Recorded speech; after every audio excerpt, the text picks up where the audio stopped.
नमस्कार, मैं इला स्वागत करती हूँ आप सबों का हमारे इस YouTube चैनल के माध्यम से। तो काफ़ी समय के बाद आज हम लोग फिर से स्टार्ट कर रहे हैं एक नए सीरीज़ को। जैसा कि हिस्ट्री के संदर्भ में हम लोगों ने 2-3 वीडियो अभी तक अपलोड किया है, तो आज हम लोग बात करेंगे थोड़े पॉलिटिकल साइंस के बारे में।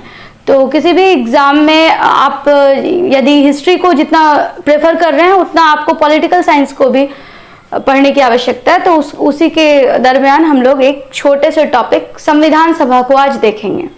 ठीक है, तो स्टार्ट करते हैं बिना किसी विलंब के। आज हमारा टॉपिक है संविधान सभा, जो कि यदि आप लोग पॉलिटी को पढ़ना शुरू कीजिएगा तो सबसे पहले आप लोगों को संविधान सभा के बारे में ही जानने की जरूरत होगी। तो सबसे पहले संविधान क्या है, इस चीज को हम लोग देखते हैं। तो संविधान का अर्थ होता है कि किसी भी देश के सिस्टम को रन करने के लिए या किसी भी सिस्टम में यदि कुछ अच्छा करना है तो उसके लिए कुछ नियम कानून की आवश्यकता होती है। तो वही है संविधान का यदि मूल अर्थ देखा जाए तो इसका अर्थ होता है नियम और कानून का संग्रह। क्या होता है संविधान का यदि अर्थ देखा जाए तो नियम और कानून का संग्रह, यानी कि आप लोगों को यदि किसी भी काम को करना है, किसी भी सिस्टम को चलाना है, तो आप लोगों को एक अच्छे से रूल और रेगुलेशन के तहत करना पड़ेगा काम। तो वही संविधान वही दर्शाता है। तो अब बात करते हैं कि किस किस रूप में होता है संविधान। तो पहला होता है लिखित संविधान और दूसरा होता है अलिखित, यानी कि ऐसा संविधान, ऐसा एक बुक। स्पेशली ये समझिए कि संविधान एक किताब है जिसमें कि नियम और कानून के विषय में बतलाया गया है। तो अभी हम लोगों ने देखा कि लिखित होता है और अलिखित होता है। लिखित का यह अर्थ हुआ कि जो रिटन फॉर्म में है, जो लिखा हुआ है और जिसको हम लोग पढ़ सकते हैं। और अलिखित का हो गया कि जो रिटन नहीं है और मौखिक है। ठीक है, तो हमारा जो संविधान है वो कौन सा संविधान है? लिखित संविधान है।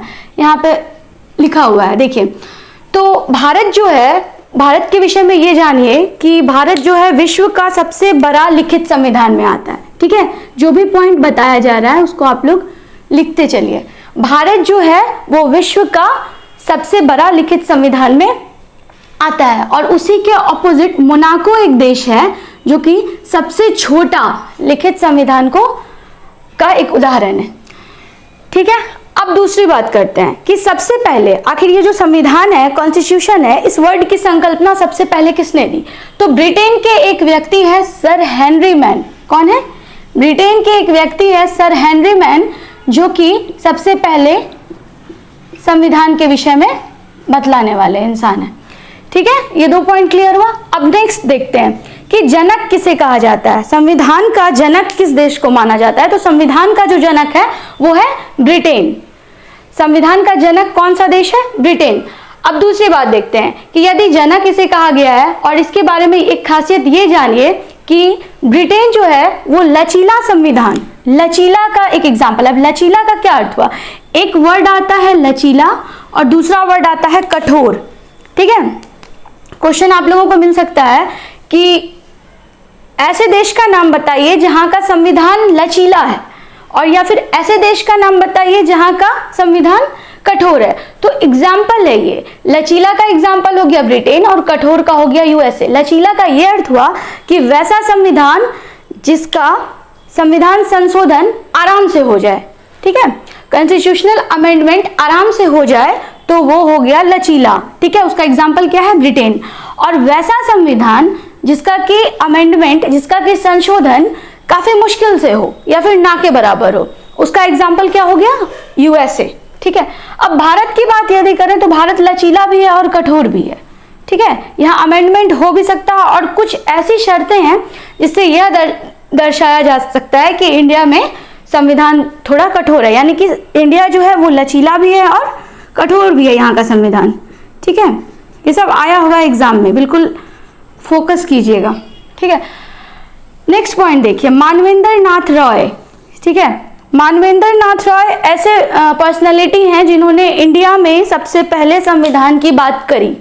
अभी हम लोगों ने थोड़ी देर पहले देखा कि सर हेनरी मैन जो है ब्रिटेन के, उन्होंने सबसे पहले संकल्पना दी संविधान की। लेकिन यदि भारत के संदर्भ में बात की जाए तो कौन है? मानवेंद्र नाथ रॉय। क्लियर है? अब बात करते हैं, ये थोड़ा एक ओवरव्यू भी नहीं कह सकते हैं, शुरू का थोड़ा है जिसको कि जानना जरूरी है, एक बेस है। अब आते हैं हम लोग मेन मुद्दे पे। तो आखिर जो संविधान की संकल्पना आई इंडिया में, तो सबसे पहले कैसे आई? मतलब हम लोगों के देश में अंग्रेज का शासन चल रहा था, तो अंग्रेजों के दिमाग में ऐसा कब आया कि इंडिया को एक संविधान की जरूरत है? तो जब सेकेंड वर्ल्ड वॉर लास्ट हो रहा था 1944-45 के आसपास, जब सेकेंड वर्ल्ड वॉर, द्वितीय विश्व युद्ध अपने लास्ट स्टेज पे था, तो जो भी महाशक्ति देश थी उन्हें बहुत ही नुकसान का सामना करना पड़ा, काफ़ी उन्हें नुकसान हुआ और उनकी एक कैपेसिटी खत्म सी हो गई थी कि वो रूल कर पाते इंडिया को या किसी अन्य देश को, क्योंकि उनके पास खुद में सामर्थ्यता नहीं थी, तो वो कैसे करते? तो सेकेंड वर्ल्ड वॉर के बाद वो उन्होंने सोचा, अंग्रेज ऐसा सोचे कि इंडिया को अब खुद से अपने देश को चलाना है। तो उसी दरमियान उन्होंने 1942 ईस्वी में क्या होता है कि एक आदमी थे सर स्टैफोर्ड क्रिप्स, एक आदमी थे जिसका नाम था सर स्टैफोर्ड क्रिप्स। 1942 में उनकी अध्यक्षता में क्रिप्स मिशन भारत आता है।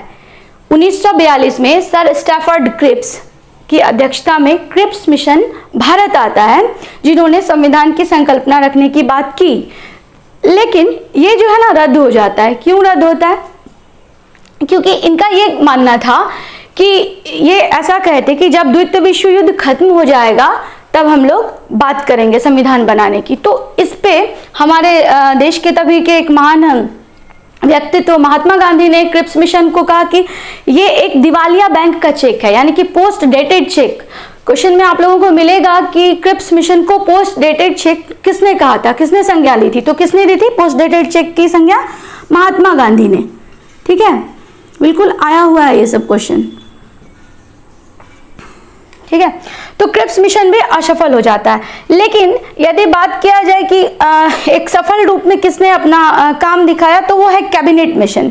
1946 ईस्वी में कैबिनेट मिशन की अध्यक्षता में संविधान सभा का बनना स्टार्ट हो गया था। अब कैबिनेट मिशन के बारे में हम लोग थोड़ा सा देखते हैं कि कैबिनेट मिशन किसकी अध्यक्षता में आया, इसके कितने सदस्य थे इत्यादि। ठीक है, इतना का आप लोग स्क्रीनशॉट पहले ले लीजिए।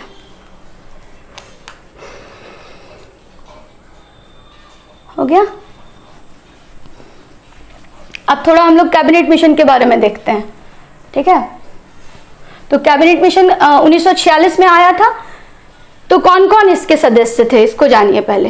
ठीक है, तो इसमें जो थे 3 सदस्य थे कैबिनेट मिशन के।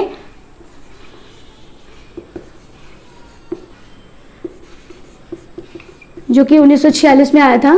डायरेक्ट क्वेश्चन हिट करेगा आप लोगों को। तो पहले थे जो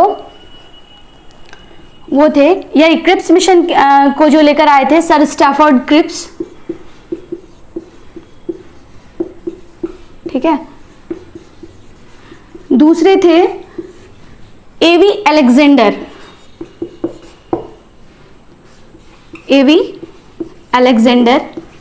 और तीसरे थे सर पैथिक लॉरेंस।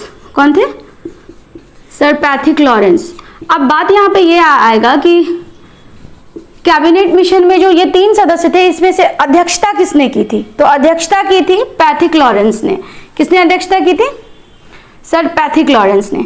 ठीक है, तो कैबिनेट मिशन के आगमन के साथ संविधान सभा का निर्माण शुरू हो गया। अब हम लोग आंकड़ों पर आते हैं कि संविधान सभा का जो निर्माण स्टार्ट हो गया, तो इसमें कितने सदस्य शामिल हुए या किस तरीके से इलेक्शन हुआ, इन सब बातों पे हम लोग अब ध्यान देते हैं। ठीक है, तो सबसे पहले ये जानिए कि संविधान सभा का जैसे ही निर्माण स्टार्ट हुआ, इसमें टोटल थे 389 सदस्य। कितने थे? 389 सदस्य।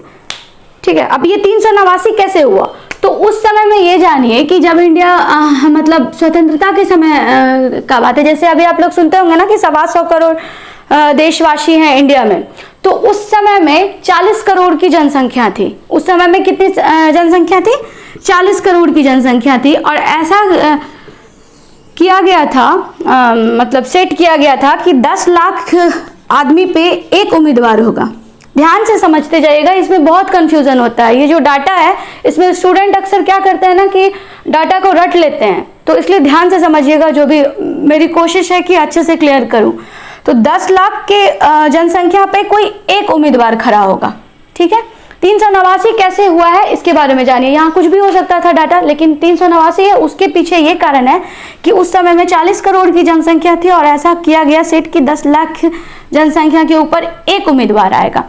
तो इस अकॉर्डिंग 389 हुए। तो 389 जो हुए उस समय में क्या था कि इंडिया जो था वो 2 पार्ट में डिवाइड था। पहला था ब्रिटिश भारत जो कि सीधे मतलब महारानी के क्राउन के अंडर में था, और दूसरा था देशी रियासत, ठीक है। पहला था ब्रिटिश भारत, दूसरा था देशी रियासत।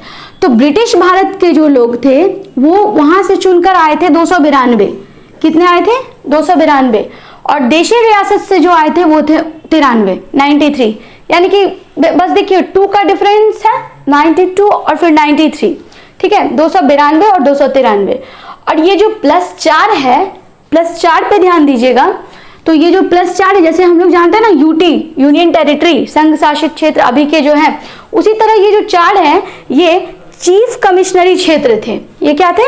चीफ कमिश्नरी क्षेत्र थे ये 4। तो ये 4 आप लोगों को एग्जाम में देगा, जैसे कि दे देगा इनमें से कौन से चीफ कमिश्नरी क्षेत्र नहीं है, तो उसको आप लोगों को ध्यान देना। ये 4 बहुत ही सिंपल है, इसका एक ट्रिक है, ABCD करके है कुछ, देखिए ध्यान दीजिएगा, ABCD, ठीक है। ए से अजमेर, ये जो अभी बताए कि 389 सदस्य थे, इसमें से 292 थे ब्रिटिश भारत के और 93 थे देशी रियासत, ठीक है। तो 292 में 4 और थे जो कि थे चीफ कमिश्नरी क्षेत्र के, ठीक है। तो ये 4 जो हैं चीफ कमिश्नरी क्षेत्र, इन चारों का नाम एक ट्रिक से है ABCD। A for Ajmer, A for Ajmer, B for Balochistan, अभी पाकिस्तान का हिस्सा है ये, ठीक है। C फॉर कुर्ग, कुर्ग कहाँ है? कर्नाटक में, ठीक है। और D फॉर दिल्ली। तो ये 4 थे चीफ कमिश्नरी क्षेत्र जो कि 292 + 4, ठीक है। अब दूसरा चीज ये जानिए कि ये जो 292 थे ये निर्वाचित थे, यानी कि निर्वाचन के अकॉर्डिंग इन्हें भेजा गया था संविधान सभा के लिए। और ये जो 93 थे ये थे मनोनीत। तो आप लोगों को क्वेश्चन ये दे सकता है कि संविधान सभा में के सदस्य क्या निर्वाचित थे, क्या मनोनीत थे, या निर्वाचित और मनोनीत दोनों थे? तो क्या कहना है? निर्वाचित और मनोनीत दोनों थे, ठीक है। यहां तक क्लियर है। और वो आप लोगों को याद रखना है जो कि चीफ कमिश्नरी क्षेत्र के हैं, अजमेर, बलूचिस्तान, कुर्ग और दिल्ली, ठीक है। 292 + 4 296 और नीचे का 93, ये है देशी रियासत के और ये है ब्रिटिश भारत के। क्लियर हो चुका होगा। अब बात करते हैं कि संविधान सभा की पहली बैठक, बिल्कुल क्वेश्चन ही है ये जो एग्जाम में आया हुआ है, उसी को मैंने कलेक्ट किया है और फिर उसे देने का कोशिश किया गया है, ठीक है। तो पहला बैठक जो हो रहा है संविधान सभा का वो हुआ है 9 दिसंबर 1946 को। पहला बैठक संविधान सभा का कब हुआ है? 9 दिसंबर 1946 को। अब ध्यान देने का बात यह है कि क्योंकि संविधान सभा में तो 389 सदस्य आए थे, लेकिन पहली बैठक में मात्र 207 लोग भाग लेंगे, ठीक है। पहली बैठक में क्या होगा? मात्र 207 लोग भाग लेंगे। अब क्यों लेंगे 207 लोग भाग?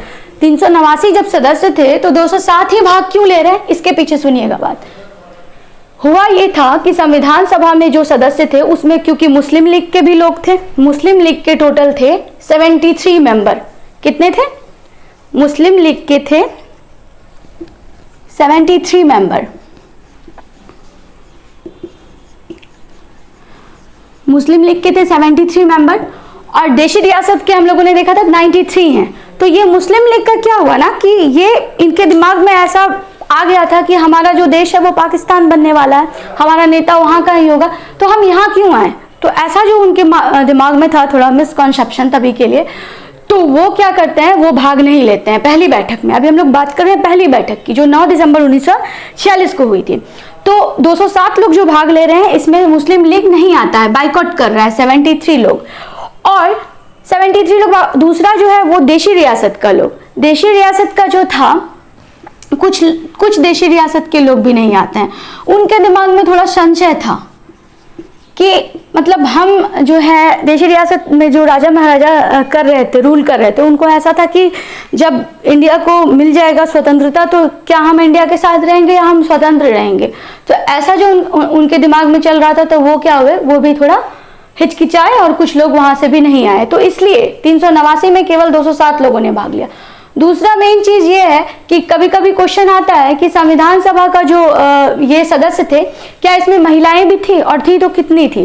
तो ये क्वेश्चन अक्सर आता, तो इसमें याद रखिएगा कि 15 महिलाएं थी। कितनी थी? 15 महिलाएं, जिसमें कि मात्र 9 महिलाएं पहली बैठक में भाग लेंगी। फर्स्ट बैठक में कितनी महिलाएं भाग लेंगी? 9 महिलाएं। ठीक है, क्लियर है। अब दूसरा बात करते हैं हम लोग। हाँ, और एक चीज जानने के लिए यह है कि पहला बैठक जो हुआ था तो उसमें अध्यक्षता किसने किया था। तो उसके जो कार्यवाहक अध्यक्ष थे, यानी कि कार्यवाहक अध्यक्ष का यह अर्थ हुआ कि अभी हमारा संविधान सभा चालू नहीं हुआ है, अभी बस ऐसे ही बना है। तो उसके लिए जैसे क्लास में हम लोग मॉनिटर चुनते हैं, उसी तरीके से इस बैठक में सब ने कहा कि कोई एक अध्यक्ष तत्काल के लिए होना चाहिए। तो उन्होंने क्या किया, सब मिलके वहां पे जो सबसे एजेड थे, जो सबसे बुजुर्ग थे, डॉक्टर सच्चिदानंद सिन्हा, ठीक है, एक महान हस्ती, उन्हें यहाँ पहली बैठक में कार्यवाहक अध्यक्ष के रूप में चुना गया। और अक्सर एग्जाम में ये क्वेश्चन आता है कि संविधान सभा के पहले कार्यवाहक अध्यक्ष कौन थे। तो संविधान सभा के जो पहले कार्यवाहक अध्यक्ष थे वो थे डॉक्टर सच्चिदानंद सिन्हा। क्लियर है। अब देखिए, डॉक्टर सच्चिदानंद सिन्हा पहले कार्यवाहक अध्यक्ष थे। अब दूसरा बात किया जाए, देखिए 11 दिसंबर 9 दिसंबर को तो पहला बैठक हुआ जिसके अध्यक्ष थे सच्चिदानंद सिन्हा। अब दूसरा बैठक 11 दिसंबर 1946 को होता है, जिसमें कि डॉक्टर राजेंद्र प्रसाद, जो कि बिहार के बहुत अच्छे महान हस्ती थे, जिसे बिहार गांधी भी कहा जाता है, वो 11 दिसंबर 1946 को बनते हैं अध्यक्ष, परमानेंट अध्यक्ष। तो कार्यवाहक अध्यक्ष हम लोगों ने देखा डॉक्टर सच्चिदानंद सिन्हा, वहीं पे परमानेंट अध्यक्ष जो बनेंगे वो कौन बनेंगे? राजेंद्र प्रसाद, ठीक है, जो कि कहाँ के थे? बिहार के। अब बात करते हैं 13 दिसंबर 1946 को क्या हुआ था। ये सारा इंपॉर्टेंट है, इसलिए इस पर एकदम ध्यान दीजिएगा। 13 दिसंबर 1946 को उद्देश्य प्रस्ताव पारित होता है। उद्देश्य प्रस्ताव का यह अर्थ है कि मतलब पहले ये जानिए कि उद्देश्य प्रस्ताव को पारित करने वाले थे पंडित जवाहरलाल नेहरू। पंडित जवाहरलाल नेहरू उद्देश्य प्रस्ताव को पास करने वाले। उद्देश्य प्रस्ताव में भावी संविधान, जो कि संविधान हमारा बनने वाला है और वो किस तरीके से नागरिकों के लिए काम करेगा, उस पर चर्चा किया गया था। ठीक है, तो 13 दिसंबर 1946 को उद्देश्य प्रस्ताव पारित होता है और इसे पंडित जवाहरलाल नेहरू पास करते हैं। लेकिन ये उस दिन पारित नहीं होता है, बस ये पेश किया जाता है 13 दिसंबर को, और 22 जनवरी 1947 को ये पारित होगा। इसलिए ऐसा होता है क्योंकि तभी तत्कालीन कुछ लोग बहुत ही जो कि जानकार थे, जैसे BR अम्बेडकर, उसके बाद ये BN राव, इन लोगों ने ऐसा कहा कि यदि मतलब मुस्लिम लीग और देशी रियासत के कुछ लोग यहाँ संविधान सभा में आने के लिए मना कर रहे हैं या ऐसा कुछ, तो इस समय में कुछ दिनों के लिए इसे स्थगित कर देना चाहिए और कुछ दिन के बाद जब क्लियर हो तभी इसको पारित करना चाहिए। तो इसलिए 13 दिसंबर 1946 को उद्देश्य प्रस्ताव बस पेश किया जाता है और 22 जनवरी 1947 को उद्देश्य प्रस्ताव क्या होता है? पारित हो जाता है। ठीक है, बिल्कुल दोनों पॉइंट बहुत ही इंपॉर्टेंट है, ध्यान दीजिएगा। अब यदि हम लोग संविधान सभा के बारे में बात कर रहे हैं तो प्रारूप समिति के बारे में जानना बहुत जरूरी है। तो थोड़ा हम लोग प्रारूप समिति के बारे में जान लेते हैं। प्रारूप समिति का एक और अर्थ है, एक और नाम है ड्राफ्टिंग कमेटी। मतलब कि इसे एक प्रारूप, एक रूप दिया जाए संविधान को जो हम लोग बनाने वाले हैं, मतलब तो उसको किस तरीके से किस फॉर्मेट में तैयार किया जाए, तो ड्राफ्टिंग समिति का इसलिए गठन होता है 29 अगस्त 1947 को। ठीक है, तो इसे प्रारूप समिति को जो ड्राफ्टिंग कमेटी को जो एक रूप दिए हैं वो दिए हैं BN राव। ठीक है, किसने दिया है? BN राव ने दिया है। और प्रारूप समिति के जो अध्यक्ष बनते हैं वो बनते हैं BR अम्बेडकर। बिल्कुल इसमें क्लियर रहिएगा कि प्रारूप समिति का गठन किया है BN राव ने और इसके अध्यक्ष जो है वो कौन है? BR अम्बेडकर, भीमराव अम्बेडकर। अब इसमें ये जानिए प्रारूप समिति के 7 सदस्य थे, जिसमें कि पहले हो गए अध्यक्ष अम्बेडकर जी। ठीक है, पहले हो गए अम्बेडकर जी और बाकी 6 जो है वो यहाँ पे मैंने राइट डाउन किया है। तो पहले है कृष्ण स्वामी अय्यर, पूरा नाम नहीं लिखा है मैंने, तो बस ध्यान दीजिएगा छोटा सा। कृष्ण स्वामी अय्यर, दूसरा है अयंगर, तीसरे हैं मोहम्मद सादुल्ला, चौथे हैं के.एम. मुंशी, पांचवें हैं टी. कृष्णामचारी। ये जो टी. कृष्णामचारी हैं वो प्रारूप समिति के एक सदस्य थे, डी.पी. खैतान साहब। उनके मरने के बाद ये टी. कृष्णामचारी को सदस्यता दिया गया था।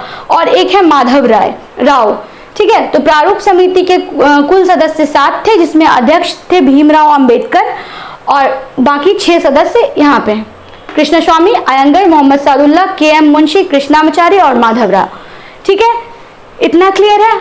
अब थोड़ा सा 1-2 पॉइंट और है जिसको कि आप लोग देखिए कि एक क्वेश्चन बहुत ही कॉमन सा है जो कि आता है अक्सर कि टोटल कितने अधिवेशन हुए थे, संविधान सभा के टोटल कितने अधिवेशन हुए थे। तो इसको इस तरीके से जानिए कि 11 + 1, ठीक है। 11 + 1 इसलिए क्योंकि ये जो 1 है ये लास्ट 24 जनवरी 1950, ठीक है। ये जो 1 है ये 24 जनवरी 1950 वाले को भी इंक्लूड करके, लास्ट अधिवेशन जो हुआ था ये 24 जनवरी 1950 को, तो ये 1 जोड़ के कहा जाता है कि टोटल अधिवेशन जो हुए थे वो हुए थे 12, ठीक है। ये पहला चीज हो गया। दूसरा चीज ये जानिए कि संविधान को बनने में कितना समय लगा था, तो 2 वर्ष 11 महीने और 18 दिन। क्लियर है।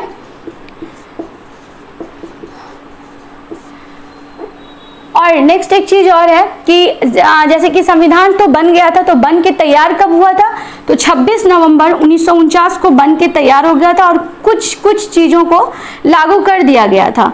और बाकी जो फाइनल टच दिया गया था वो था 26 जनवरी 1950 को हमारा संविधान लागू हो जाएगा, ठीक है। तो इस तरीके से जो मेन पॉइंट था उसको मैंने बताया, और इस तरीके से आप लोग इसको एक बार फिर से सुनिए, समझिए और फिर एक कोई रेफरेंस बुक पढ़िए। ऐसा कुछ कमी लगता है तो आप लोग अपने नोट्स में उसको इंक्लूड कीजिए और समझने का कोशिश कीजिए, ठीक है। Thank you.